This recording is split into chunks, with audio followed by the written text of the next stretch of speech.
내일은 아니고 7월 12일, 저도 아주 힘들어 죽겠어요. 성평등 가족부 개정 신설하려고요. 여성가족부라고 있죠. 지금 옛날에는 이 여성가족부가 보건복지부였어요. 그 이름이 좋은 거죠. 보건복지, 국민들의 보건 안전. 그래서 한때는 에이즈를 퇴치한다. 근데 지금은 인권 때문에 그런 소리조차를 못하고 있어요. 그러니까 세상이 자꾸만 죽을 길로 가는 거예요. 망할 길로 가는 거고. 그래서 이름을 여성가족부로 바꿨어요. 이제 그것도 이상한 거예요.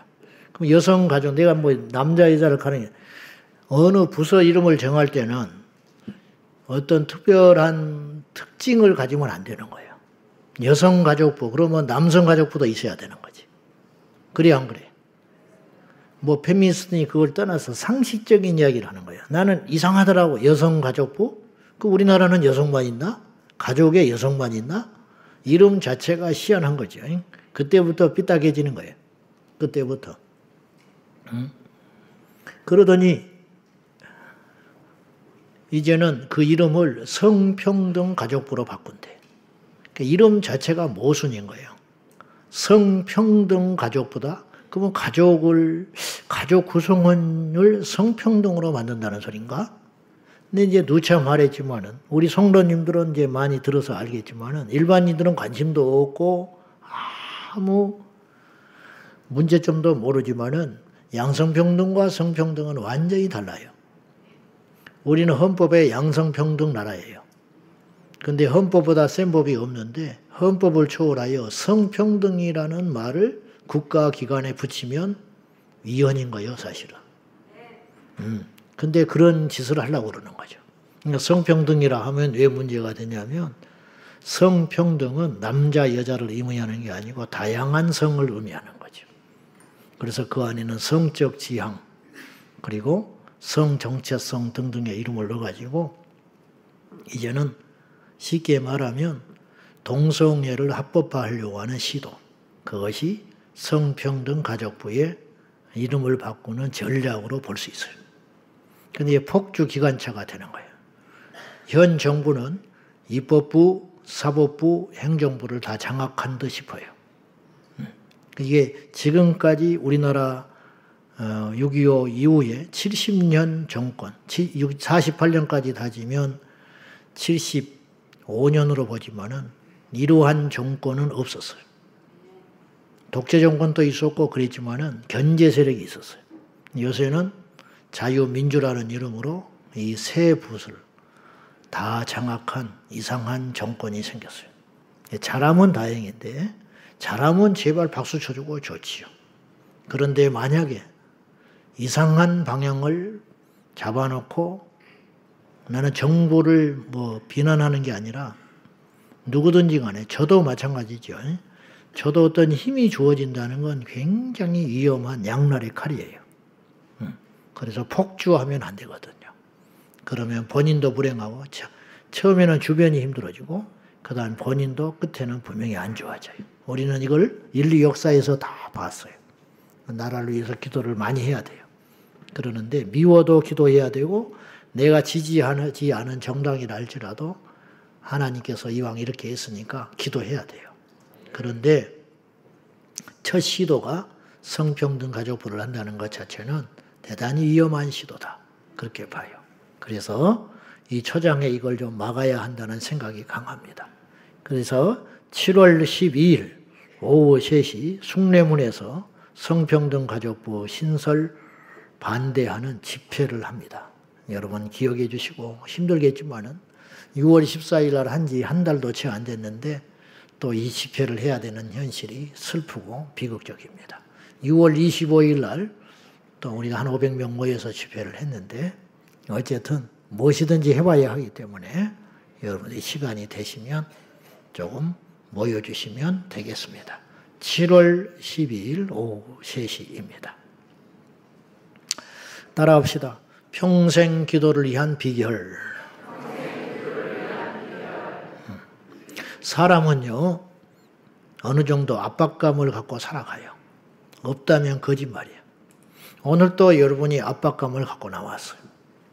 처리해 나가야지. 저도 압박감을 갖고 살아요. 저는 꿈속에서도 설교 준비를 하고 시험을 봐요. 가지고 막 심장이 벌렁벌렁해 깨면 놀래가지고. 왜냐? 시험을 한 번도 잘 본 적이 없어. 그리고 설교를 한 번도 잘한 적이 없어. 꿈속에서. 설교 원고를 갖고 올라갔는데 원고가 안 넘어가. 이게 몇 장 갖고 올라갔는데 꿈속에서. 그러니까 요새는 이제 능숙해져가지고 꿈을 꾸면서도 이건 꿈이야. 현실이 아니지. 막 그렇게 스스로 막 이런 생각을 하면서 그러면 깨면은 막 심장이 막 벌렁벌렁. 표현은 안 하지만 이렇게 압박감을 갖고 사는 것 같아요. 학생들은 공부를 해야 한다는 압박감을 갖고 살아요. 뭐 얘들은 예외지만은 어쨌든 이제 그런 것이 있는 거죠. 직장인들은 승진에 대한 압박감, 그 정년이 연장될 것인가. 그래서 노심초사하면서 지금 직장 생활을 합니다. 특별히 영업직 하는 분들은 그 실적에 대한 압박감, 보험하시는 분들, 이런 분들 정말 치열하게 살아가시죠. 여러분은 또 이 자리에 와서 그냥 평안한 듯 웃고 앉아있고 예배하는 것 같고 그렇지만은 여러분의 오늘 하루가 얼마나 고되고 힘드셨는가 그리 싶습니다. 옛날에는 목회가 세상 일보다 힘든 때가 있었어요. 가난하고 물론 지금도 그런 수도 있지만은 근데 제가 지금 생각할 때 여러분들이 목회자인 저보다 더 힘든 것 같아요. 더. 제 나이쯤 되면 직장 생활 하는 사람이 많지 않아요. 근데 나는 정년이 70까지예요. 억울하면 목회를 하시면 돼요. 여러분 얼마나 치열하게 살아갑니까? 정말이야. 저는 온실 속의 화초 같아요. 근데 이 성도들을 만나고 신방을 하다 보면 배우고 느끼는 것이 참 많습니다. 그래서 저는 목회자는 신방을 해야 한다. 그렇게 주장하는 사람이에요. 요새 신방을 안 하죠. 안 하는 게 아니라 성도들이 자기 집에 누가 오는 것을 원치를 않아. 그래서 신방을 하고 싶어도 안 해. 이런 트렌드라 그런 말을 해요. 그래서 목사님들을 만나보면 요새 누가 신방 받으려고 하냐 그런 말을 해요. 그건 크게 잘못된 거예요. 우리 성도들은 이제 신방을 많이 받고 그러는데 이제 그러면서 서로 성장하고 알고 가는 거죠. 아무튼 제가 말씀드리고 싶은 거는 세상살이가 만만치 않다. 우리 친구가 일본에서 선교를 하다가 그때 쓰나미 사건으로 해가지고 풍지박산 나가지고 성도들이 전부 다른 지역으로 옮겨가 버리니까 조금 교회가 힘을 쓰려고 그랬는데 그런 어려움을 겪고 교인들이 다 떠나가 버렸어요. 다른 지역으로 이주를 해버리니까 살 수가 없잖아요. 물가는 높고 한 달에 500만 원씩 월세를 내고 교회도 조그만데도 500만 원씩 내고 월세 내고 한인 목회를 했어요. 일본에서. 그러다가 조금 자리 잡을 만 했는데 쓰나미가 덮쳐가지고 그 지역에 있는 성도들이 전부 다른 데로 이주해 버리니까 교인들이 없어져 버렸어요. 그래가지고 이제 한국에 오기 전에 이제 버텼는데 자기 사례비도 똑바로 못 받았어요. 그래서 거기서 이제 대리운전 같은 걸 하고 살았어. 근데 고국 한 명 나와가지고 나한테 그런 말을 하더라고. 나도 개척교회 때 죽을 지경인데 친구야. 그러면서 나한테 이제 도움을 구하러 온 것 같아.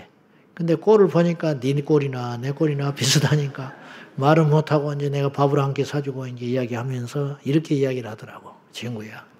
내가 겉은 멀쩡한 것 같아도 백조, 호수 위에 떠 있는 백조 같다는 거야. 자기 신세가.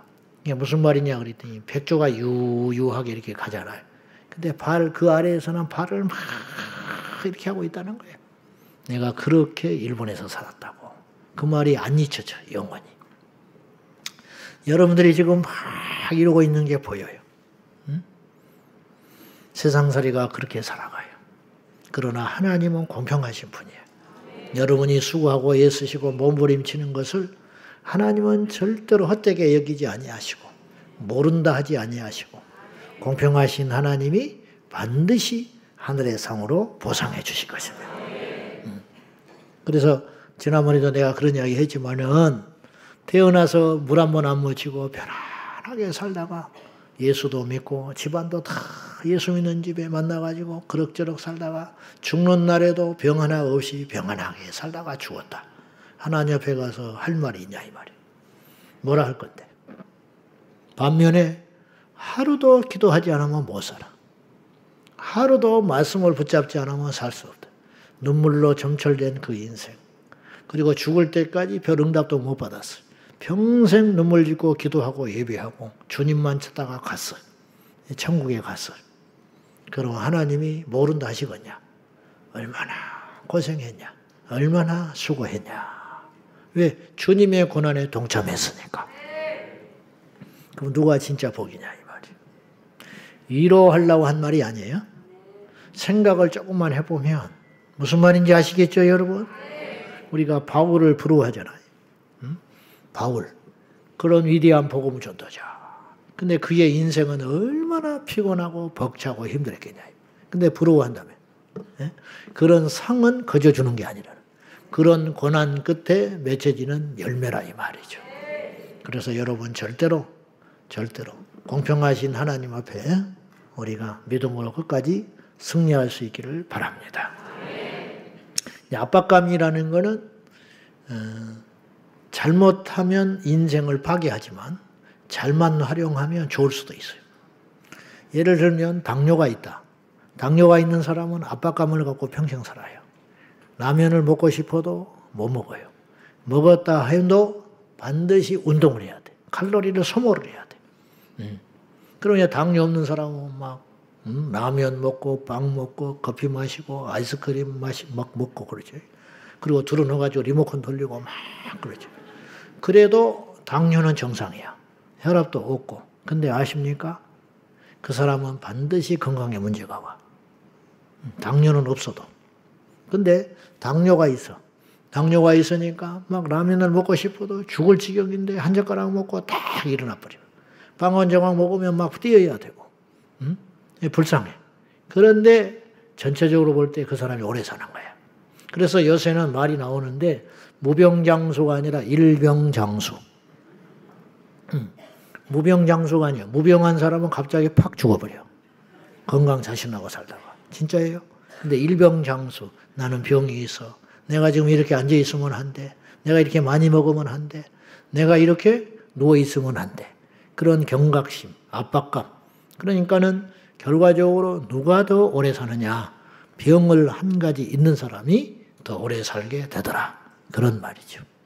이런 것처럼 압박감이라는 것은 우리를 삶을 적당하게 긴장시켜가지고 우리를 힘있게 만들 수 있고 우리를 더 강건하게 하는 힘도 있다. 이런 뜻이에요. 어느 정도의 압박감은 잘만 활용하면 우리 인생을 적당하게 긴장시켜가지고 유익하게 해요. 삶에 열정이 있고 건강에도 좋습니다. 아예 압박감이 없는 생각 없는 사람들이 있어요. 오늘이 그냥 내일 없이 살아가나요. 막 사는 인생. 학생들이 항상 해말고 내일 모레 시험인데 그냥 코 골고 자고 있는 거예요. 학교 가는 목적이 우주 최강의 음식을 먹기 위해서 가는 그런 친구들이 있다. 오늘 안 되면 내일 하면 되고 내일 안 되면 또 어떻게 되겠지 하고 그냥 그렇게 사는 거예요. 여기서 마음이 안 되면 옮기면 되는 것이고 그래도 안 되면 뭐 어떻게 되겠지 뭐 그런 식으로 하루하루 그냥 흘러가는 인생으로 산다. 그러면 주변이 고통스럽고 본인도 고통스러워. 이렇게 생각 없이 살면 안 된다는 거죠. 그렇다면 성도된 우리들이 가져야 할 압박감, 거룩한 부담감, 그건 무엇이냐? 성도들이 아무런 압박감이 없으면 어떻게 되느냐? 목회자라는 사람이 아무런 압박감이 없어. 그러면 어떤 일이 벌어지느냐? 성도들이 죽어요. 성도들이 오는지 가는지 누가 병들었는지 영적으로 어떤 일이 있는지 양들이 먹고 있는지 양들이 털이 뽑히는지 양들이 늑대의 칭을 받고 있는지 그냥 허허 실실하고 그냥 그런 식으로 살아간다. 편안하지요. 하나님의 은혜라고 맨날 그런 소리는 하고 주님 앞에 가면 어떡하려고 그러냐. 주님 앞에 가면 성도들이 압박감이 없어요. 주의를 지키지 않으면 잠이 안 오는 게 정상이래요. 근데 주의를 안 지키면 다음 주일 또 지키면 되지 뭐. 하나님이 다 아시는데 뭐. 그래 하나님이 알지. 하나님이 아니까 큰일인 거예요. 이 답답한 인생아. 하나님이 다 아신대. 하나님이 다 아니까 큰일 나는 거라니까. 응? 그런 생각이 없는 거예요. 응? 형제를 마음으로 정죄하고 미워하고도 사람이 어찌 완전할 수 있겠냐고. 응? 근데 그것 때문에 내가 아직도 멀었구나. 잠을 이루지 못하는 성도도 있다. 그런 말이에요. 묻고 싶어요. 누가 진짜냐? 응? 누가 정상이냐? 주일날 예배를 못 오면 노심초사하고 손에 일이 안 잡히는 게 정상이냐? 주일날 예배를 안 드려도 아무런 감각과 생각이 없이 그냥 누르르랄라 하는 것이 정상이냐? 응? 무엇이 정상이냐? 이 말이죠. 정상적인 그리스도인이라면, 하나님이 사랑하는 성도라면 마땅히 거룩한 압박감을 갖고 살아가는 것이 정상이라 이 말이죠. 응? 철야 빠질 수 있죠. 응? 그러나 빠져서는 안 되는 거죠. 우리 제자광성교회 성도들이 철야를 왜 빠져? 철야를 빠지면 안 되는 것이지. 다른 데서도 온다는데. 응? 코앞에 있는 교회를 철야를 안 오면 돼? 응?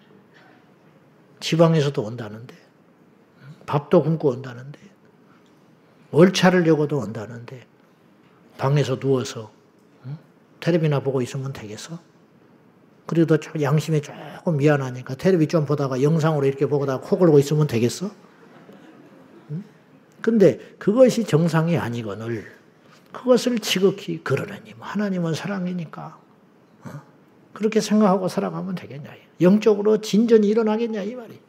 결과적으로 심는 대로 거둔다고 그렇게 영적으로 깊은 잠에 빠져서 허우적거리면은 나중에 환난과 시련이 올 때 못 이긴다 이 말이에요.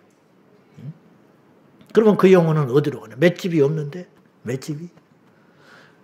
마음으로는 뭐 이기고 싶죠. 마음으로는 승리하고 싶고 마음으로는 짐승의 표를 안 받고 싶고 마음 같으면 목숨 걸고 주님을 믿고 싶지. 그러나 힘이 없는 걸 무슨 수로 버티냐고.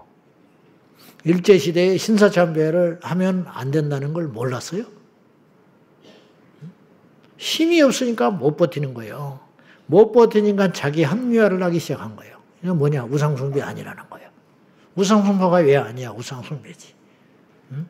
우상숭배인데 우상숭배 아니라고 주장하고 그런 사람들이 압도적으로 많으니까 총회에서 우상숭배 아니라고 탕탕탕. 그러니까 양심은 편했겠지. 그러나 자기 양심 편하자고 말씀을 어기면 되겠냐 이 말이죠. 응? 이런 일들이 일어난다는 거죠. 남의 이야기가 아니고 오늘 저의 이야기고 여러분의 이야기일 수 있다는 거죠. 그런 일이 없이 천국 가면 제일 최상이죠. 그러나 우리는 그런 것도 각오하고 예수님을 믿어야 한다 그런 뜻이에요.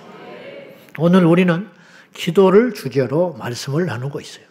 그러면 우리가 가져야 할 마땅한 압박감 그것은 뭐냐? 기도에 대한 거룩한 압박감. 그것이 정상이라는 거예요. 근데 나는 기도에 대한 압박감이 없어. 무슨 율법적이고 지금은 하나님 지금은 그런 시대냐고. 그렇게 생각하면 어떤 일이 벌어지느냐? 영적으로 깊이가 없는 거죠. 하나님을 못 만나요. 영적으로 진전이 없어. 틀림없거든요. 틀림없어. 압박감이 있어야 발전한다니까 인생이. 하나님 앞에 영적인 압박감이 없어. 기도의 압박감이 없고 예배에 대한 압박감이 없고 말씀대로 살고자 하는 압박감이 없다. 그러면 발전이 없는 거지요. 인생도 발전이 없지만은 영적으로 발전이 안 되는 거지. 영적으로 진보가 일어나지 않고 발전이 안 되면 어떤 일이 벌어지느냐? 퇴보하고 마는 것이지. 퇴보하는 것이지. 퇴보.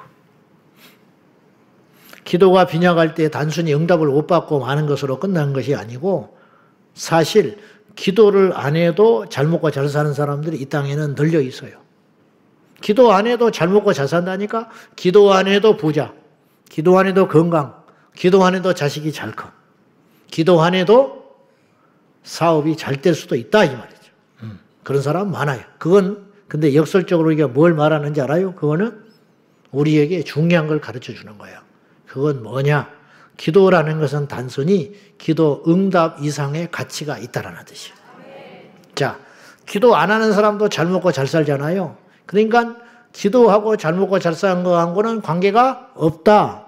근데 기도를 왜 그렇게 하라고 그러냐, 성경에는. 잘 먹고 잘 사는 것 이상의 뭔가의 가치와 필요성과 절대성이 있다는 거예요. 그게 뭐냐? 생명과 관계가 있다는 거예요. 그래서 기도는 호흡이라 그러는 거예요. 기도를 안 하면 죽은 거예요. 좀비 같다, 좀비. 멀쩡하지만 사지가 움직이고, 뭐 기도 안 해도 먹고 살고 직장 생활하고 일상의 지장이 없지요. 그러나 영적으로 보면 죽은 거라니까. 응답의 문제가 아니라는 거예요. 전에도 내가 누차 얘기했지만은 기도해도 응답을 못 받을 수도 있는 거예요. 그러면 기도는 쓸모없는 것이냐? 그렇지 않다는 거예요. 호흡을 살기 위해서 하는 것이지 호흡을 취미로 하는 사람이 없어요. 호흡이라는 거는 선택 조건이 아니라는 거예요. 기도는 그래서 은사가 아니라고 그랬어요. 은사 중에 기도가 없어요. 방언의 은사는 있죠. 그러나 방언은 기도의 한 방편인 것이지 기도의 전부를 말하는 게 아니에요. 은사 중에 성경을 눈을 씻고 봐도 기도의 은사라는 말이 없다고요.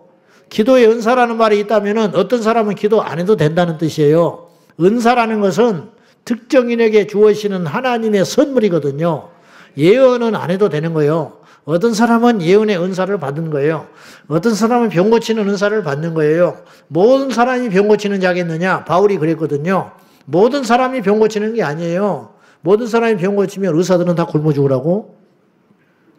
어떤 사람은 특별히 병 고치는 은사가 있는 거예요. 어떤 사람은 방언의 은사가 있는 거예요. 어떤 사람은 지혜의 은사가 있어서 잘 가르치는 은사가 있는 것이라고요. 하루 종일 성경을 연구해도 못 가르쳐. 어떤 사람은 한번 쭉 읽어보면 그냥 설교가 툭툭툭 나온다 이거지요. 이게 지식의 은사고 지혜의 은사 아닙니까? 이거는 은사라는 거예요. 그러나 기도는 은사일 수 없다. 이유가 무엇이냐면은 기도라는 것은 모든 성도에게 부여한 명령이기 때문이라는 거예요. 그래서 기도의 은사는 없는 것이다 이 말이죠. 그러므로 기도가 빈약하면 우리가 응답 못 받고 그냥 그 정도로 끝나는 것이 아니고 영이 죽는다니까요. 기도를 안 하면 신학자도 죽어요. 기도를 안 하면 목회자도 죽어요. 기도를 안 하면 한때 은혜 받았던 사람도 죽는다고요. 기도를 안 하면 처음 사랑도 없어져요. 기도 안 하면 교만해지고 기도 안 하면 등 따시고 배가 부르고 기도를 안 하면 분별이 사라져서 뭐가 뭔지를 모르고 자기가 넓은 길로 가고 있음에도 불구하고 타락의 길로 간다고 하면서도 축복이라 여기고 좁은 문이라 여기고 자기는 십자가를 지고 있다고 착각할 수 있다니까요. 왜 그러냐? 기도의 빈약함에서 그렇다. 그런 뜻이에요. 어떤 사람이 주님을 만났다는 것은 그가 부지불식간 자기도 모른 채 하나님을 찾았기 때문에 주님을 만난 거예요.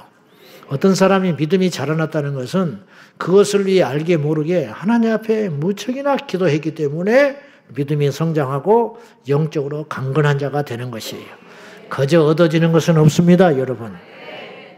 지난주에 우리는 평생 기도해야 할 이유와 가치에 대해서 살펴봤어요.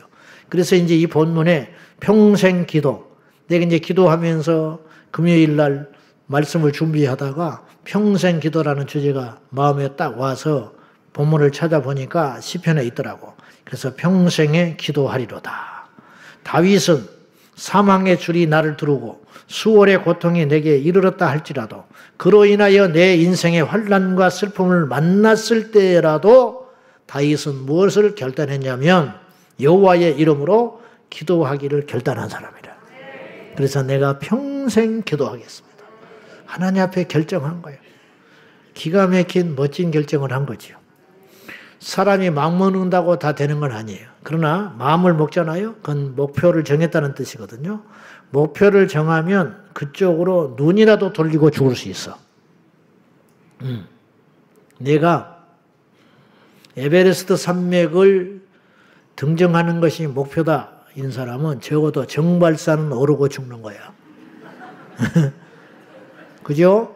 남산이라도 오르고 죽는다니까. 근데 목표가 정발산도 아니야. 동네 앞마당이야. 그러면 그 사람은 정발산 근처도 못 가고 죽는 거지. 그러니까 다윗이 이렇게 하나님 앞에 평생 기도하겠다고 결정했지만은 숱한 난관과 시련과 또 육체의 공격도 받았겠지요. 그러나 방향을 그렇게 잡았잖아요. 그러니까 그렇게 가는 거예요. 그렇게 목적을 이루지 못했다 할지라도 얼마나 주님 앞에 볼 때는 귀한 목표를 삼은 거예요. 내 평생에 거룩하게 살겠다. 그렇게 딱 머무는 거예요. 우리 젊은 청년들이 젊은 날에 뭘 결정하느냐. 한몫 잡아야겠다. 건물주 돼야겠다. 응? 저물주 위에 건물주라는데 내가 건물주 돼야겠다.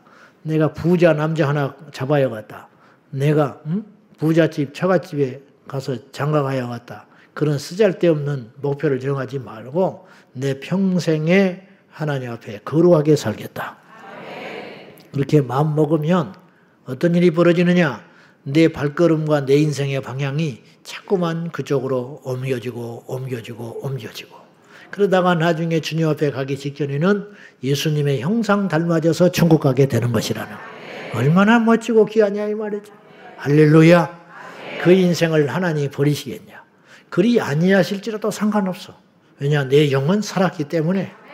그런 목표를 우리 인생 가운데 갖기를 축원합니다. 다윗이 결정한 거예요. 내 인생의 사망의 줄을 다루고 수월의 고통의 날을 뒤따른다 할지라도, 내가 그로 인하여 슬픔과 낭만과 절망이 내 인생을 덮친다 할지라도 내가 이거 하나만큼은 포기하지 않을란다. 그게 뭐냐? 내 평생에 여호와의 이름으로 기도하리라. 내 평생에 여호와의 이름으로 기도하리라. 제가 은퇴해도 예수의 이름으로 기도하리라. 그렇게 결단해야겠지요. 목회 은퇴했으니까 끝나는 거예요? 장로님 은퇴했으니까 끝나는 거예요? 나이 들었으니까 끝나는 거예요? 나는 너무 가슴 아프고 답답하고 이해가 안 가는 것이, 예수 믿는 사람들이 어느 시간이 지나면 딱 끊어버려요, 믿음을. 은퇴했다는 거야. 사역은 끝났지만 하나님의 관계는 더 깊이 가야지. 은퇴한 사람이 뭘 하냐는 거야. 은퇴한 사람은 기도도 안 하는 거예요? 성경에 기도 은퇴라는 말이 있어요? 사역은 은퇴할 수 있죠. 힘이 붙이고 젊은 사람들한테 길 열어줘야 되니까. 그러나 왜 예배를 은퇴하냐고. 예배마저 은퇴해버린 사람이 있어. 전도를 은퇴해버린 사람이 있어. 복음 전하는 걸 은퇴를 해버려. 복음 전하는 게 왜 은퇴를 해요? 죽을 때까지 해야지. 예배하는 걸 왜 은퇴합니까? 죽을 때까지 예배를 해야지. 기도하는 걸 왜 은퇴를 해? 내가 기도팀장 아니면 안 하는 거예요? 셀리더를 내려놨으니까 안 하는 거예요? 셀리더를 내려놨으면 셀리더도 안 가. 예를 들면. 그럼 그동안 셀리더 했던 건 가짜인 거예요. 말이 됩니까? 혼내는 게 아니에요. 답답해서. 자, 내 말을 들어봐요. 셀리더를 20년 했다, 30년 했다. 근데 이제 뭐 어떤 뭐 직장 생활한다든지 뭐 바쁘게 돼서든지 뭐 사연이 생겨서 셀리더를 내려놨다. 그 주부터 아예 안 나가버려, 셀 예배 자체를. 그럼 그동안 셀리더 하면서 예배를 드렸다는 건 뭐예요? 위선이죠? 바리새인이죠, 바리새인. 목회를 은퇴하는 건 주일 예배를 안 드린다. 그럼 그동안 설교했던 건 뭐예요? 목숨 걸고 예배 드리라는 건 뭐예요? 가짜지. 물론 하나님의 영은 한 영이기 때문에 그렇게 하려고 해도 진짜라면 괴로워서 못해요. 그게 은혜인데 그런 말도 안 되는 일들이 일어날 수 있다, 이런 뜻이에요. 좀 말이 어긋났습니다만 이해되지요, 여러분? 그러니까 우리는 초지일환 그렇게 갈 각오를 해야지, 뭐 때문에, 뭐 사역 때문에, 저 사람 때문에, 내가 받은 직분 때문에, 저 뭐 위치 때문에, 모레까지만, 뭐 여기까지만 말도 안 되는 소리 하고 있네. 응? 그런 사람들이 수두룩해. 난 너무너무 이해가 안 가는 거야. 답답하고 이해가 안 가네. 답답하고 이해가 안 가네. 그럼 그동안 했던 건 뭐예요? 스스로 가짜인 것을 말하는 거예요. 스스로. 다윗은 이유 불문하고 나이가 먹든 왕이 되든 안 되든 하나님 앞에, 아브라함 봐요. 아브라함이 엄청난 부자가 돼요. 나중에 318명의 사병을 거느리고 더 이상이야. 그들만 데리고 갔으니까. 근데 나그네를 대접하는 그 자세를 보라고. 아브라함은 그냥 복받은 게 아니에요. 아브라함은 솔로몬처럼 화려하지도 않아. 뭐 대단한 희생과 헌신을 한 것도 아니에요. 이삭을 바친 것은 나중에 부자 된 다음에 바쳤으니까 이삭을 바쳐서 부자 된 것도 아니에요. 75세 본토 아비 집을 떠나가지고 그냥 어떻게 하다 보니까 부자 돼버린 거야. 어쩌다가. 근데 아브라함의 일생을 보면 복 받을 만하다 그런 뜻이에요. 복 받을 만하다. 그래도 변치 않는 거 보니까 하나님은 여지 없거든요. 삭개오가 주님을 만나고 실행하지도 않았는데 구원받았어. 말 한마디로 뭐냐? 내 재산의 절반을 가난한 자에게 주겠습니다. 그리고 남의 것을 터세간 일이 있으면 4배로 갚겠습니다. 말만 했는데 하나님 주님께서 삭개오에게 구원을 선포해버렸어요. 그러면 예수님이 속았을까요? 예수님이 그럴 줄 몰랐을까요? 천만에 삭개오는 100% 그렇게 했어요. 그렇게 안 할 사람 같으면 예수님이 구원을 선포 안 한다니까요. 한편에 달린 강도가 주의 나라 임하실 때 나를 기억하소서. 그 한마디로 구원받은 것 같지요? 천만에 그 사람은 그래서 죽었어. 풀려나도 그는 순교할 각오로 예수 믿을 정도의 수준까지 된 거예요. 그 사람이. 그러니까 구원해 준 거라니까요. 로마서 10장 9절과 10절에 보면 사람이 마음으로 믿어 의에 이르고 입으로 시인하여 구원에 이른다고 그랬죠. 입으로 시인해서 구원받는다. 쉬워 보이죠? 입으로 그 당시에 입으로 시인하면 진짜인 거예요. 입으로 예수를 믿는다고 로마 시대에 서슬퍼런 그때에 내가 예수 그리스도를 믿는 하나님의 사람이라고 고백하는 정도라면 그 사람은 목에 칼이 들어와서 죽어도 믿을 사람이라 그런 뜻이에요. 그러니까 그 사람은 진짜다. 그러니까 입으로 시인하면 100% 구원받는다. 그러나 지금은 입으로만 시인하면 안 돼요. 지금은 그런 시대가 아니에요. 입으로만 시인해서 구원받는 시대가 아니고 삶으로 믿음을 증명해야 구원받는 시대인 거예요. 이건 행위로 구원받는다는 말이 아니라 이해되시지요, 여러분? 상황과 그때가 다르다 이 말이죠. 신사참배 할 때 목사님들이 나는 신사참배 안 합니다. 그건 진짜지. 말만 그렇게 한다는 것도 순교를 각오한 것이니까 말로 그렇게 지금 그렇게 말하는 건 의미가 없어. 그런 일이 생겼을 때 그렇게 말하는 건 진짜다. 그런 뜻이죠. 아무튼지 제가 말씀드리고 싶은 것은 다윗은 평생에 자기 안에 어떤 것을 약속을 했냐면 내가 평생에 기도하리라. 오늘도 저와 여러분이 그런 결단했으면 좋겠습니다. 사무엘이 평생 압박감 갖고 살았다고 그랬죠? 그건 그의 고백에서 알 수 있어요. 내가 기도를 쉬는 죄를 결코 범하지 않겠다. 기도를 쉬는 걸 죄로 여기는 사람은 인류 역사상 몇 명이나 있었겠어요. 하면 좋고 안 하면 어쩔 수 없고. 저도 그런 마음이 있는 거예요, 사실은. 하면 좋지. 모든 기독교인들은 기도하면 귀하게 생각하고 기도해야 된다는 생각을 갖고 있지만은 바쁘면 못할 수 있는 것이고 상황이 안 되면 어쩔 수 없는 것이고 이렇게 생각하는 거예요. 지금 영양제 먹듯이 영양제야 형편되고 기회가 돼서 있으면 먹으면 좋지. 그러나 안 먹으면 어쩔 수 없지. 마치 이렇게 생각하는 것 같아. 그러나 사무엘은 기도를 영양제로 생각하지 않고 주식으로 생각해. 말을 먹지 않으면 죽는 거.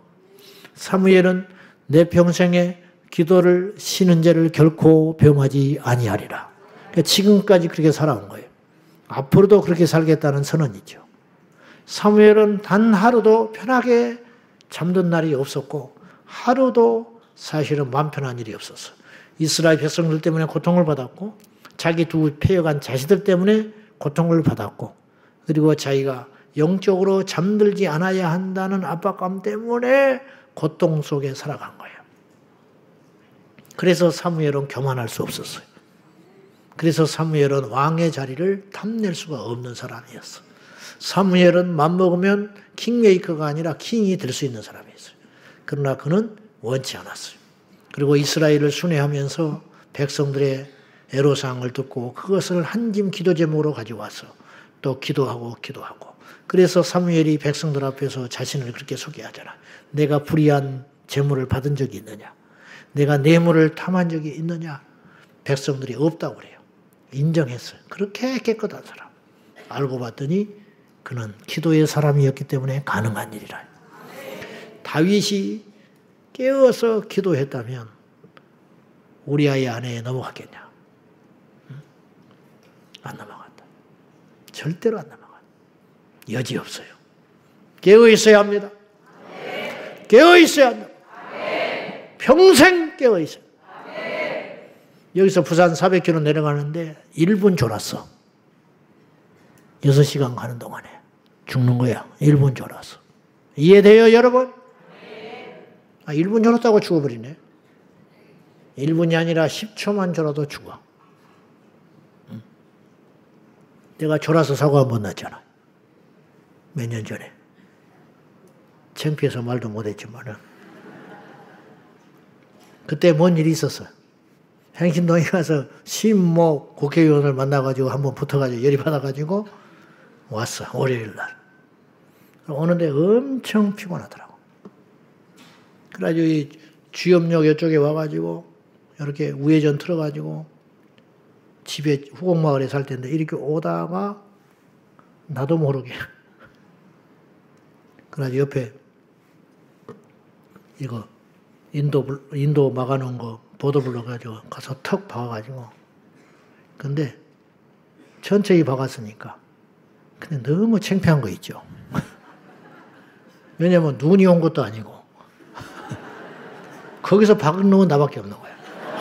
그래가지고 차에서 내리지를 못해가지고 벌건 대낮에 밤도 아니고 누가 보면 이해가 안 가는 거야. 술을 먹었나 어쨌나.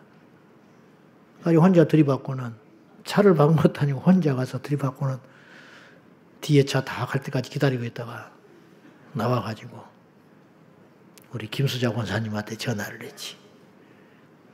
처리해 주라고. 무슨 말 하다가 여기까지 왔는지는 모르겠지만은 자 보세요. 그러면 우리가 평생 이제 오늘은 두 번째인데 평생 기도해야 한다는 마음은 굴뚝 같은데 그걸 구체적으로 실천하기 위해서 무엇을 해야 되느냐. 첫째, 우리는 성전 기도에 익숙해져야 돼요. 성전 기도라 하면 교회 성전에 와서 기도해라 그 소리예요. 장소가 중요하냐? 중요해요. 나는 스타벅스에 앉아가지고 이어폰 끼고 공부하는 놈은 틀렸다고 봐. 첫째는 스타벅스에 앉아서 틀린 거예요. 두 번째는 이어폰을 귀때기에다 꽂고 있어서 틀린 거야. 책은 넘어가. 책은. 집에 가면 막 공부하고 왔다고 그래. 머릿속에 하나도 안 박혀야죠. 책은 넘어가는데 안 나가. 왜 그러냐? 장소를 잘못 정한 거예요. 장소를. 장소를. 공원에서 이렇게 운동하는 사람이 있어요. 공원에서 이렇게 턱 박아대면서 등 박아. 나는 절대로 운동 안 된다고 생각해요. 지 없는 나무만 가서 들이받고 있는 거지. 공원에서 뭐 이렇게 몇 번 하고 말고 운동은 헬스장 가서 하는 거야. 헬스장 가서. 헬스장 가서 그 환경, 분위기 가운데. 헬스장 가면 운동 안 할 수가 없어요. 운동 안 하면 사람들이 희끗희끗 쳐다봐. 저 미친놈이 와서 앉아있네. 자리 없는데. 그러니까 운동을 억지로라도 하게 돼. 운동하고 싶거든 헬스장을 가야지. 공부를 하려면 어디로 가야 되느냐? 도서관에 가야 돼요. 도서관. 도서관에 가면 일단 50종 먹고 들어가는 거예요. 카페에 공부하러 간다. 틀린 거야. 그건 보통 의지 갖고는 안 되는 거야.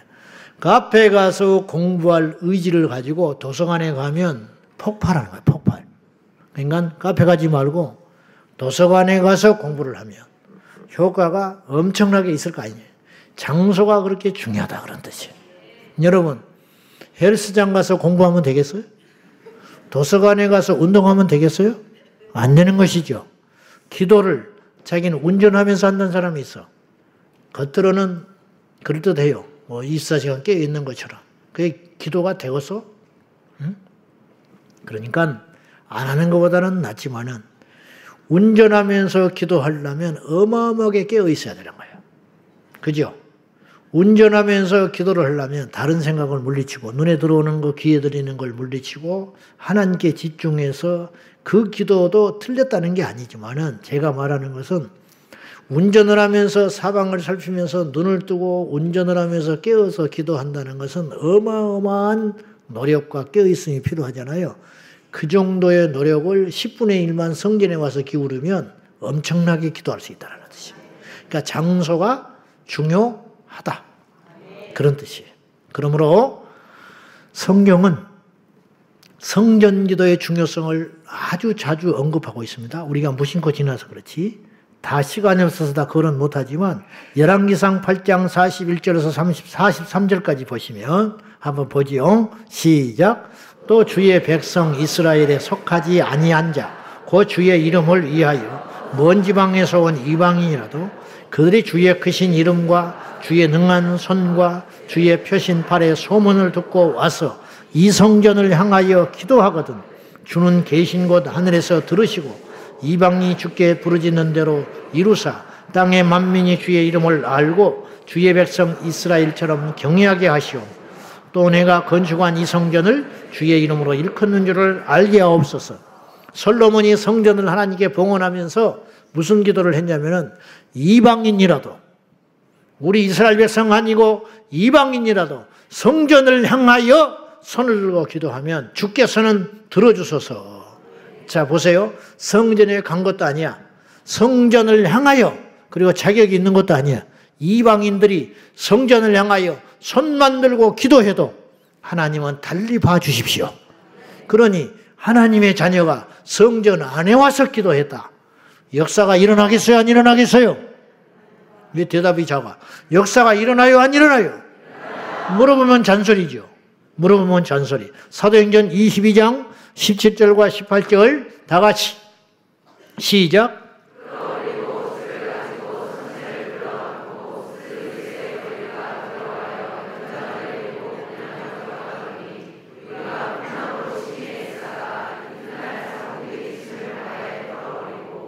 잘못 나왔는데?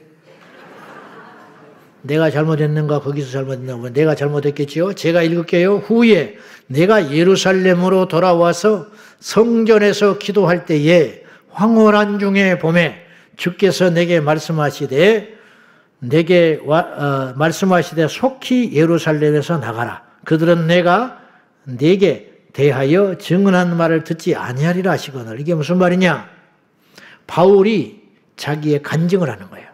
자기 간증을 할 때 내가 예루살렘으로 돌아와서 어디에서 기도했냐? 성전에서 기도할 때 하나님께서 내게 황홀한 중에 말씀해 주셨다. 성전에서 바울이 기도했을 때 내게 말씀하시기를 예루살렘에서 급히 나가라. 그렇게 말씀해 주셨다는. 이게 성전 기도의 능력이에요. 예레미야 29장 12절로 13절 다 같이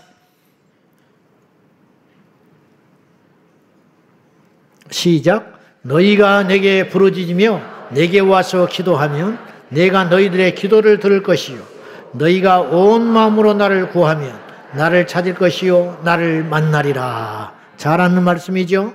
지금 오늘로 128번째 기도에 대한 설교를 하고 있는데 주제가 뭐냐? 너는 부르짖으라.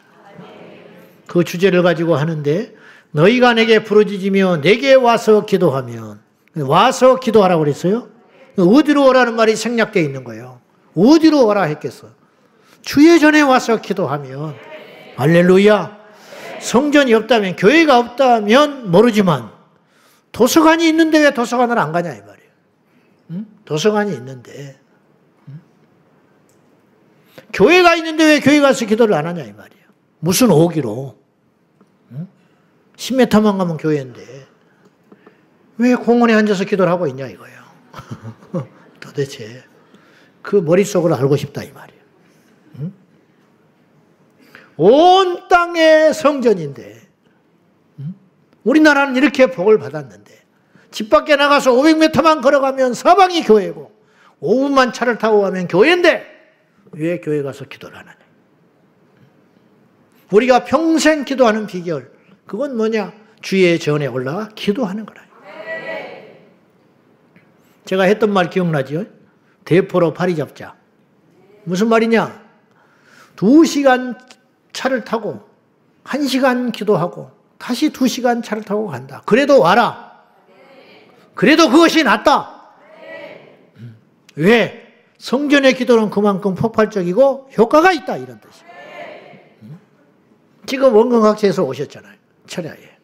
그러나 오늘 철야에 와서 기도함으로 어떤 사람은 30분, 어떤 사람은 1시간, 어떤 사람은 밤을 새서 기도하겠지만은 그 기도가 결코 약한 기도가 아니고 부질없는 기도가 아니라 이런 뜻이에요. 기억하셔야 돼요. 와서 기도하면 너는 여호와께 부르짖으라. 와서 기도하면 내가 언약에 응답하겠고 하나님은 기다리고 계세요. 성전 기도, 교회 기도의 비밀을 깨달아서 우리 성도님들은 익히 알고 있지만 우리 교회는 24시간 열어놓고 코로나 때 24시간 다 열어요. 코로나 오기 전에. 지금은 4시간 닫아요. 12시부터 4시까지 새벽기도 전까지는 닫지만은 이것도 열고 싶어. 예. 개척하고 24시간 문 열어놨어요. 한 번도 불미스러운 일이 없었어요. 하나님께서 지켜주셨기 때문에. 교회는 기도하는 집이라. 교회는 내 집이 만민이 기도하는 집이라. 이 땅의 위기는 교회가 문을 닫고 있다는 거예요.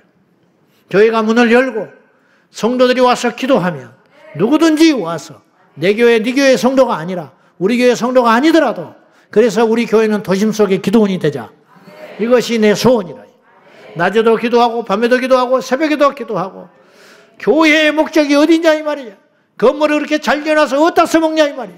일주일에 한 번 예배하고 민물처럼 쏟아져 가는 것은 너무 아까운 일이다. 새벽 예배를 본당에서 드리자.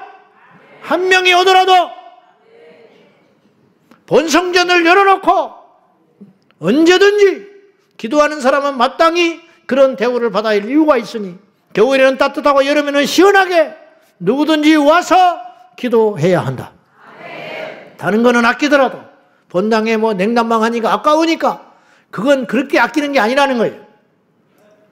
10억을 써도 아깝지 않은 돈이 없고 단돈 100원을 써도 아까운 돈이 있는데 주의 성전에 와서 한 사람이 기도하기 위하여 성전을 열어놓고 그 성전을 지켜야 하는 사람이 여러 사람이나 할지라도 그건 가치가 있는 것이다. 그 한 사람이 1분이라도 기도하면 10분이라도 기도하면 누구든지 와서 우리 교회 교인 아니어도 좋으니까 제자광성교회 본당에 와서 누구든지 저는 이 지하가 너무너무 좋아요. 지상에 있으면 복잡해요. 지금 철야 못해 시끄럽다고 난리. 민원 맨날 들어오고 내 성격에 민원 들어오고 못 견뎌요. 그래서 하나님이 지하에 이렇게 성전을 예비해 놓고 할렐루야 정말이에요. 24시간 음악을 틀어놓고 소리를 지르고 방언을 하고 난리를 해도 누가 한쪽에서 방언하는 데 가서 시끄럽다고 때렸다고 인간도 아니에요. 왜 기도를 방해하냐 이 말이에요. 그거를 시끄러우면 저쪽 구석에 가서 하면 되지. 왜 기도하는 사람을 방해를 내? 응? 오죽하면 그렇게 손을 들고 난리하고 기도를 하겠어. 물론 이렇게 많은 데만 혼자 이렇게 하면 안 되지. 엘리 제사장이 한나를 핍박을 했어요. 속도 모르고 아둔해가지고 영이 가려서. 기도하는 사람 절대 갈시하지 말고 기도하는 사람 절대 핍박하지 말고 우리 제자광성교회는 성전에서 엎드려 기도하는 사람이 넘버원 최고라 이거 최고라. 그 사람이 나라와 민족을 위해서 기도하고 애통하며 기도하고 우리 후대를 위해 기도하여서 이 나라가 이만큼 어려운 가운데서도 버티고 가고 있는 줄로 믿고 우리 성도들이여 성전에 와서 기도하기를 바랍니다. 와서 기도하며 얼마나 좋아요. 돈이 들기를 해 뭘 들기를 해. 안 그래요? 성전이 비어있으면 내 마음이 답답해. 개구리처럼 막 모여가지고 기도를 하면 얼마나 감사하고 힘이 넘치고 든든하고 말이죠. 그런 우리가 되기를 축원합니다. 교회가 닫혀 있으면 교회가 아니에요. 교회가 문을 열어야 됩니다. 가게가 문 닫아 있으면 망하는 거지. 교회가 문 닫아 있으면 망하는 거예요.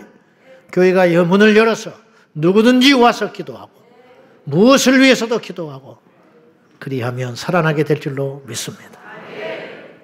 두 번째, 우리는 함께 기도해야 됩니다. 함께. 시너지 효과라는 말 들어봤죠. 이 시너지라는 말은 무슨 말이냐면 하나의 기능이 다중으로 이용될 때 생겨나는 효과, 즉 두 개 이상의 요소가 서로 상호작용을 해가지고 많은 효과를 내는 것, 이렇게 써 있더라고요. 1 더하기 1은 2가 돼야 돼, 산술적으로. 그러나 그것이 아니고 1 더하기 1은 4가 되기도 하고 5가 된다. 이게 시너지라는 말이죠. 성경에도 시너지가 나와요. 신명기 32장 29절에서 30절이에요. 한번 봐요. 시작. 이것을 깨달았으면 자기들의 종말을 분별하였으리라. 그들의 반석이 그들을 팔지 아니하여 여호와께서 그들을 내주지 아니하셨더라면 어찌 하나가 천을 쫓으며 둘이 만을 도망하게 하였으리. 모세가 요단강 건너 가나안 땅을 바라보고 마지막 설교를 하면서 죽기 전에 유언과 같은 설교를 하는데 과거를 회상하며 하나님의 은혜로 우리가 여기까지 왔다. 하나님이 도와주지 아니하시면 어찌 이런 일이 있었겠냐. 여호와께서 도와주시사 우리가 하나가 천을 이겼고 둘이 만을 이겼노라. 그것이 진짜예요. 기적 같은 일이에요. 우리가 광야에서 살아남을 수 없다. 40년 동안. 우리가 무기가 있냐, 군대가 있냐, 훈련된 용사가 있냐. 하나님의 은혜로 승리하고 여기까지 왔다. 그런데 기적 같은 이야기를 소개를 하면서 모세가 이런 거를 이제 언급을 하는 거예요. 그건 뭐냐? 어찌 하나님께서 그들을 우리에게 내어주지 않았다면 우리 하나가 천을 쫓으며 하나가 천을 어떻게 상대합니까? 둘이 만을 도망하게 하였겠냐. 이게 이제 영적 시너지라는 거지. 하나가 천 이긴 것도 기적이지만 하나님께서 함께 하셔서 하나가 천 이겼으면 둘은 2천을 이겨야 되는데 하나가 천을 이겼는데 둘이서 만을 대적하여 이겼다. 이게 바로 영적 연합의 원리라는 거죠. 한 사람이 기도하면 하나 응답을 받는데 두 사람이 함께 기도하면 두 가지를 받아야 되는데 이것이 영적 시너지가 되어서 두 사람이 기도하면 5개, 10개, 100개를 응답받게 된다는 거예요. 한 사람이 기도하면 한 가지, 두 사람이 기도하면 10, 세 사람이 기도하면 1000, 10사람이 기도하면 10,000, 10만을 얻게 되는 것이 하나님의 연합의 법칙이라는 거죠. 마태복음 18장 19절에 이렇게 기록되어 있습니다. 다 같이 시작. 진실로 다시 너희에게 이르노니 너희 중에 두 사람이 땅에서 합심하여 무엇이든지 구하면 하늘에 계신 내 아버지께서 그들을 위하여 이루게 하시리. 여기서 주님께서 너희 중에 두 사람이 땅에서 합심하여 구하라. 왜 두 사람이라고 그랬을까? 너희가 기도하면 그래도 되는데. 그리고 두세 사람이 내 이름으로 모인 곳에는 나도 너희 중에 있느니라. 여기 한 분이 있어도 한 사람이 와서 예배를 드려도 나는 이렇게 예배 드렸을 거야. 그러나 10명이 모였을 때 더 강력한 역사가 일어난다는 거야. 숫자가 중요하냐고 말하지 말라는 거야. 그만큼 사모한다는 것이고 그만큼 간절하다는 것이고 그만큼 주님 앞에 왔다는 것이기 때문에 많을수록 강력한 역사가 일어나네. 기름 부음이 강력하게 일어난다는 거예요. 마가의 다락방에서 성령 받기 전에 120여 명의 사람들이 합심하여 한 가지를 구했어요. 그로 인하여 인류 역사상 가장 강력한 응답을 받은 거예요. 그게 뭐냐? 성령이 오신 거예요. 120명이 한 가지의 기도 제목을 해요. 주의 명령에 따라서 너희는 약속하신 바 성령을 기다리라. 예루살렘을 떠나지 말고 약속하신 바 그걸 기다려라. 그가 너희에게 임하시면 너희가 권능을 받고 예루살렘, 온 유대, 사마리아 땅끝까지 이르러 내 증인이 되리라. 이들은 아직 맛을 못 봤어요. 아직 이들은 받지를 못했어요. 그러나 그 약속을 붙잡고 120명의 사람들이 모여서 기도하기를 전혀 힘썼는데 합심하여 일탈하지 아니하고 각기 기도하지 아니하고 한 가지의 기도 제목을 놓고 그들이 애통하고 간절히 기도했을 때 인류 역사상 가장 강력한 은혜, 인류 역사상 가장 강력한 응답, 그건 뭐냐? 주님이 오셨다는 거죠. 주님이. 초림 예수 그리스도는 십자가를 지기 위하여 누구도 환영받지 않는 곳에 오셨지만 성령 하나님께서는 사모하는 그 현장에 불같이 바람같이 그렇게 강력히 임하셨다. 무엇 때문에? 그들이 연합하여 기도했을 때. 오늘 또 우리가 이렇게 많은 성도님들이 연합하여 기도하면 하늘에서 불이 임하게 될 줄로 믿습니다. 그래서 우리가 운동이라는 것도 함께 하면 오래 할 수 있어요. 평생 기도의 동지를 정하고 함께 기도하면. 그래서 우리 교회 중보기도팀이 중요한 거예요. 우리 중보팀이 절대로 덥다고 그동안 오래 했다고 뭐 내가 안 해도 누가 하겠지 그런 생각을 하지 말고 우리 주님 오시는 날까지 나라를 위해서 기도하고 사역을 위해 기도하고 복음을 위해 기도하고 자병문주 막기를 위해 기도하는 그런 기도의 운동들이 절대로 사그러지지 아니하고 할렐루야. 우리 중보팀들이 너무 고생하는데 또 힘이 빠질 수도 있고 지칠 수도 있죠. 그래서 지금 내가 말할 때 선포하는데 시간 날 때 주일 오후에 우리 중복이 있던 헌신예배 8월달이 되든 9월달이 되든 한번 또 강력하게 그래서 힘을 다져가지고 사람이기 때문에 나태해질 수 있어요. 사람이기 때문에 게을러질 수 있습니다. 절대로 그래서는 안 되고 다시 한번 허리띠를 동여매고 힘차게 달려가야 할 줄로 믿습니다. 기억해 놓으세요. 내가 잊어버릴지 모르니까. 그래서 우리 중보기도팀이 불같이 일어나서 우리가 승리해야 할 줄로 믿습니다. 예수님조차도 바울조차도 끊임없이 기도를 부탁하셨어요. 예수님도 자신을 위해서 기도해 달라고 하시고 사도 바울도 성경 곳곳에서 로마서 15장, 골로새서 등등 그리고 데살로니가서 등등 그의 서신 쓸 때마다 나를 위해서 기도하라. 바울은 골로새서에서 로마 감옥에 갇혀 있는 그가 이 옥중 서신을 보내면서 나를 위해 기도할 때 내가 담대히 입을 열어 복음을 전할 수 있도록 해달라고 중보 기도를 요청하고 있어요. 바울이 능력이 없겠습니까? 바울이 죽은 자를 살려내고 귀신을 쫓아내며 능력을 행한 것이 한두 가지가 아니고 수없는 교회를 세웠음에도 불구하고 바울이 약해서 무능해서 기도를 부탁하는 것이 아니라 연합기도의 능력과 비밀을 알기 때문에 기도를 부탁하고 있었다 이런 뜻이에요. 우리 모두가 연합하여 기도하면 운동도 등산도 같이 하면 계속 할 수 있어요. 하기 싫어도 나오라 그러면 함께 할 수 있잖아요. 믿음 생활은 절대로 혼자 못하는 거예요. 그래서 교회 공동체가 중요하고 그래서 셀이 중요한 것이에요. 쟤라도 저라도 교회 안 다녔으면 저는 진즉 세상에 가 있을 사람이야. 여러분도 교회 공동체가 아니었으면 셀이 아니었으면 상당수는 지금 믿으면서 이탈할 사람이 많아요. 이처럼 연합이라는 건 중요하다니까요. 기도도 마찬가지라는 거예요. 기도의 끈을 매라는 거예요. 중보팀에 들어가라는 거예요. 월요일날도 들어가고 화요일날도 들어가고 수요일날도 들어가고 주일날도 들어가고 기도 중보팀에 들어가가지고 같이 연합하여 기도하면 내가 혼자 있으면 안 나가도 돼. 그러나 명단이 있기 때문에 가잖아요. 올 때는 천근만근 사단의 공격을 받고 마음이 낙심되고 힘이 들어서 내 꼴도 이러는데 내가 누구를 위해 기도한다. 그런 사단의 속삭임 가운데 어쩔 수 없이 체면 때문에 갈 수 있다 이 말이에요. 그러나 갔더니 살아난다 이 말이에요. 같이 기도했더니 살아나더라 이 말이에요. 이 연합의 기도는 너무 중요하고 가치가 있다는 거예요. 부족한 저를 위해서도 기도하는 분들이 많이 있죠. 우리 교회도 여러 계시고 틈마다 기도하시고 미국에서도 기도하시고 지방의 창원에서도 기도하고 용인에서도 기도하시고 수지에서도 기도하고 또 알게 모르게 제가 현찮고 부족하니까 기도하는 사람들이 많이 있습니다. 그러면 나는 일방적으로 그들의 기도만 받고 사느냐? 그럴 수도 있지만 나도 그들을 위해 기도하는 거예요. 기도라는 건 상호작용이 된다는 거죠. 나를 위해서 누군가 기도하면 내 영이 반응하여 그를 위하여 반드시 기도하게 되어 있어요. 이게 연합이라는 거예요. 평생 만나지 못할 수도 있어요. 평생 여러분을 본 적이 없지만 누군가 기도하는 거예요. 그럼 우리 영이 깨어서 같이 연합해서 기도가 된다 이런 뜻이에요. 혼자 기도하지 마세요. 연합하여 기도하는 것이 가치가 있고 수준이 있는 것입니다. 할렐루야. 그래야 함께 갈 수 있는 것이에요. 그래야 지치지 않는 것이에요. 때로 내가 영적으로 침체당하고 원수 마귀에게 공격을 받아서 넘어져 있을 때라도 연합의 기도를 통하여 함께 일어날 수 있다는 거예요. 우리가 평생 기도하기 위해서는 함께 연합해야 할 줄로 믿습니다. 할렐루야. 교만하지 마시고 나를 위해 기도하시오. 나도 당신을 위해 기도하겠소.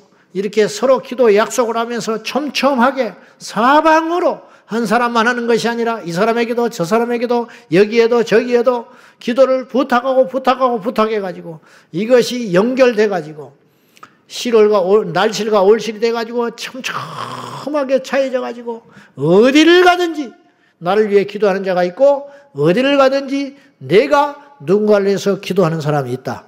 얼마나 힘이 있냐 이 말이에요. 이러한 우리가 되기를 축원합니다. 마지막으로 상황과 상관없이 기도해야 됩니다. 평생 기도하기 위해서는 장애물이 생기겠지요. 기분에 좌우되고 환경에 좌우되고 기분에 좌우되어 믿음에 버리는 사람이 너무 많은 이 현실 앞에 통탄할 수밖에 없어요. 어째서 기분 나쁘다고 교회를 안 오냐 이 말이에요. 어째서 마음이 상했다고 기도장에 오지 않을 수가 있는가? 연구를 해보고 싶어. 연구. 진짜로 수술대에 올려놓고 속을 좀 보자. 당신은 도대체 얼마나 간이 부었길래 기분이 나쁘다고 예수를 떠나냐? 응? 한번 보자. 간이 얼마나 큰지. 도대체 속 좀 보자. 어떤 생각을 갖고 있길래, 무슨 두뇌 구조를 가졌길래, 무슨 말 한마디에 예수를 떠날 수가 있냐? 도대체가 무슨 생각을 하고 그동안 예수를 믿었기에? 어떻게 기분에 좌우되면서 기도 생활이 올라갔다 내려갔다 할 수 있냐? 평생에 기도하기 위해서는 우리가 어떤 장애물도 극복하고 이길 수 있어야 된다. 제가 흔들릴 수는 있다고 그랬어요. 내 의지와 상관없이 바람이 부니까 흔들린다니까. 그러나 뽑히지는 말아라. 그러면 산다. 근데 바람 불면 뽑혀버린, 날아가버린 사람이 있어. 끝장나는 거예요.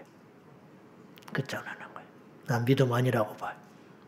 여러분, 이해받으려고 하지 마세요. 위로받으려고 하지 말라고. 아무런 도움도 안 돼, 우리 영에. 정신을 차려야 도움이 되는 거예요. 결단해야 도움이 되는 것이고, 변해야 도움이 되는 것이지, 위로받아서 뭐하게. 죽을 놈한테 맨날 가서 따독거리고 위로하면 그때는 좋지. 가고 나서 뭐가 그래 죽어. 죽을 놈한테는 살아나도록 길을 제시해야 살아날 거야.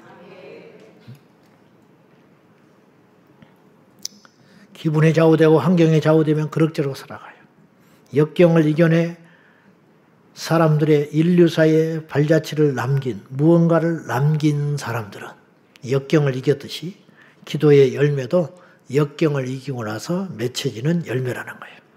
인생을 세 종류로 구분을 해보니까 환경에 굴복하는 인생이 있더만요. 그건 종으로 사는 거예요. 평생. 환경에 굴복하면 평생 종으로 살다가 나중에는 사라지고 없어져.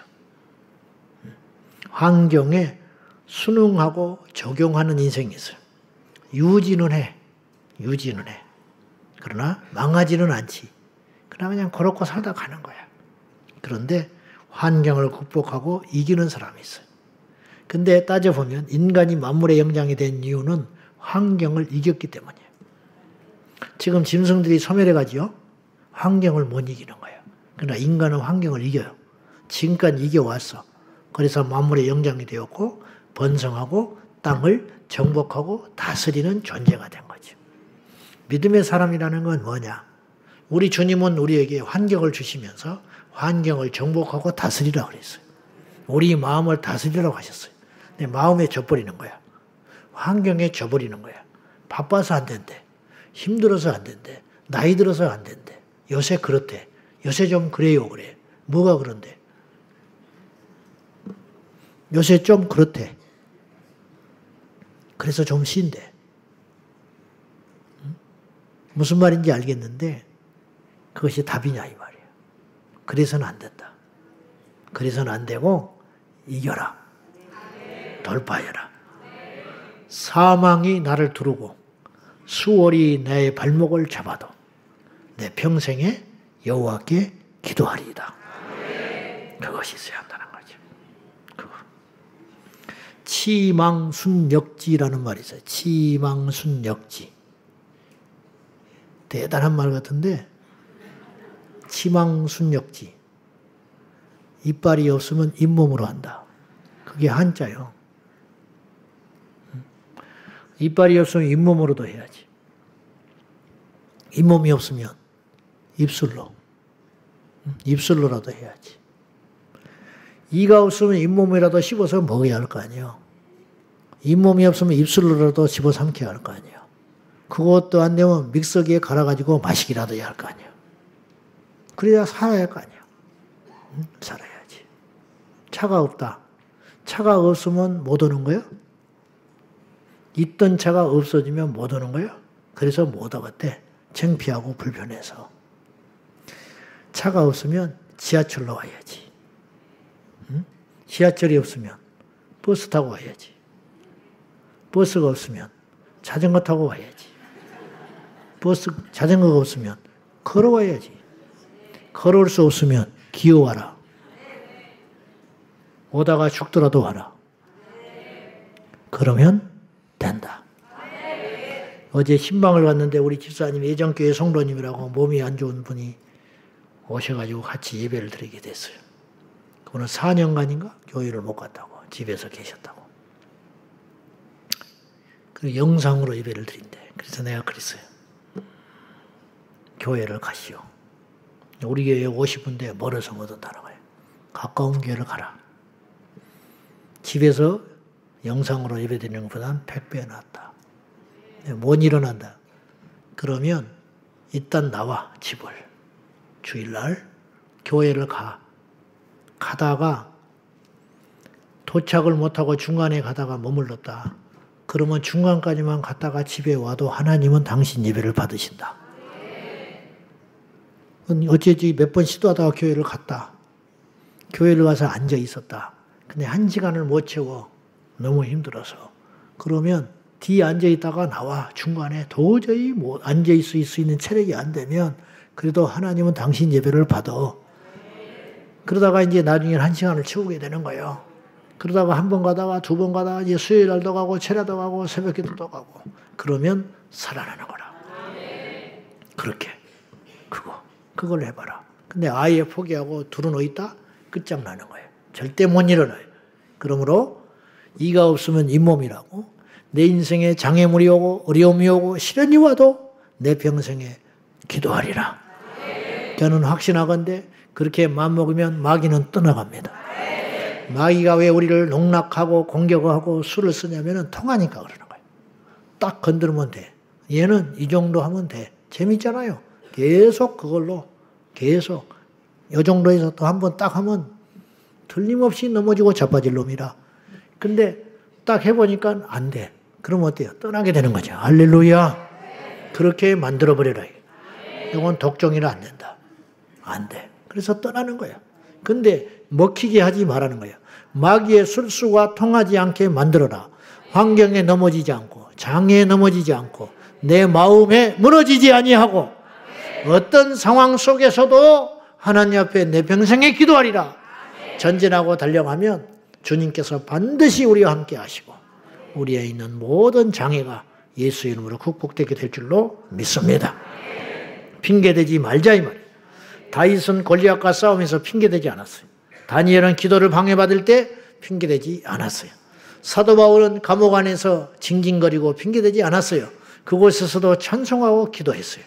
그러니 마귀가 견딜 수 없었고 옥토가 흔들리고 무너져서 승리하는 역사가 있었습니다. 결론, 평생 기도하면 하나님께서 우리 인생을 책임져 주십니다. 평생 운동만 해도 건강해지잖아요. 평생 성실한 사람은 성공을 해요. 평생 일을 하잖아요. 그러면 돈을 벌어. 일을 해서 돈 버는 것도 있지만은 일을 하기 때문에 돈을 안 써. 그래서 돈이 모아지는 거예요. 일을 하면. 자, 평생 운동하면 건강해요. 평생 성실하면 인정받아요. 평생 열심히 일하면 돈을 손에 쥘 수 있어. 어느 정도. 자, 평생 기도하면 어떤 일이 일어나냐. 그것과는 비교할 수 없는 거예요. 그러므로 우리 평생에 당장에 눈앞에 보이는 시련 앞에 무릎 꿇지 말고 내 평생에 기도하리라. 내 평생에 기도하리라. 내 평생에 기도하리라. 오늘 여러분들이 정말로 상황이 힘들고 어려운 가정 속에서도 오셨다는 거 잘 압니다. 그러나 어떻게 합니까? 길이 이거밖에 없습니다. 기도 외에 다른 것으로는 이런 종류가 나갈 수 없느니라. 잘 오셨어요. 힘들어도 오시는 걸 잘했습니다. 어려워도 오신 걸 잘했습니다. 마음이 벅차고 힘들고 낙심이 돼도 오신 걸 천배만배 잘했습니다. 이 길밖에 없기 때문입니다. 이렇게 가면 반드시 하나님께서 광야에 길을 내고 사막에 물을 낼 줄로 믿습니다. 할렐루야! 기도하겠습니다. 이 시간에 기도할 때 주님, 우리가 평생 기도할 수 있도록